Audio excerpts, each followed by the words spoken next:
这个男人途径野外时，突然听见洞中传出异响，好奇的他二话不说，直接将手伸进洞里一阵摸索，难不成这里面有什么宝贝不成？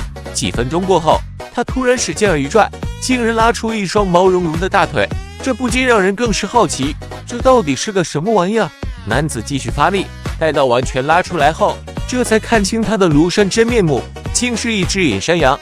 这一幕不禁让人看得哈哈大笑。不过这山羊到底遭遇了什么，竟然一个倒栽葱的躲在这洞里？不过这种事儿在动物界似乎早已屡见不鲜了。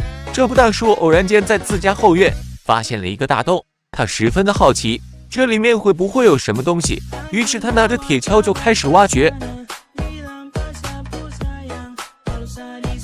一段时间过后，大叔直接伸手进去掏，果不其然，竟在里面找到了失踪多年的宠物乌龟。男子庆幸乌龟还活着，